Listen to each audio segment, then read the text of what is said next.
مجھے ابھی یہ خیال آ رہا ہے کہ اگر واقعی دل و دماغ میں ہمیں یہ بات سمجھ میں آ جائے کہ یہ دنیا فانی ہے، اس نے بھی ختم ہو جانا ہے، میں نے بھی ختم ہو جانا ہے، تو کتنی آسانی ہو جائے کہ ہم ہوڈنگ نہ کریں، ہم چیزوں کو بچا بچا کے نہ رکھیں، اور ایز اے انسان ہم دوسروں کا حق بھی نہ ماریں، اور جو ہم سے نیچے ہیں ہم ان کی مدد بھی زیادہ کریں، اور الماریوں میں نہ رکھیں، بینکوں میں نہ رکھیں، اور یہ نہ سوچیں جس کو ہم کہتے ہیں نا 99 کا پھیر کے اس میں ہم ایڈ کرتے جائیں۔ تو بہت سے جانے والے ہمارے چلے گئے اور ہم بھی لائن میں لگے ہوئے ہیں، کتنی زندگی ہے۔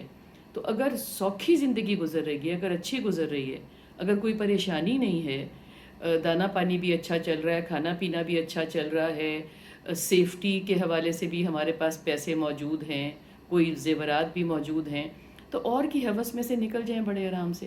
جانے والے پہلے بھی چلے گئے اور ہم بھی جانے والے ہیں۔ اور ایک اور بات اگر یہ سمجھ میں آئے کہ رازق ہے نا اوپر والا، وہ آپ کا بھی رازق ہے، وہ آپ کے بچوں کا بھی رازق ہے، آپ کے بچوں کے بچوں کا بھی رازق ہے۔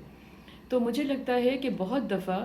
ہم بچا بچا کے اس لیے رکھتے ہیں، یا ایز اے انسان ہم دوسروں کا حق اس لیے مار لیتے ہیں، یا ہم شارٹ کٹس اس لیے اختیار کرتے ہیں اور بچا لیتے ہیں کہ ہمارے بچوں کے کام آئے گا۔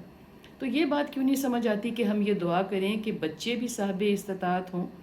بچے اچھا پڑھ لکھ جائیں، اچھی نوکریوں پہ چلے جائیں، یا اگر آپ کا کاروبار ہے تو وہ اچھا سے سنبھالنے والے بنیں، وہ غلط عادتوں میں نہ پڑیں، وہ اللہ کو یاد کرنے والے بنیں، اللہ سے ڈرنے والے بنیں، اور آخرت رخی زندگی گزارنے والے بنیں۔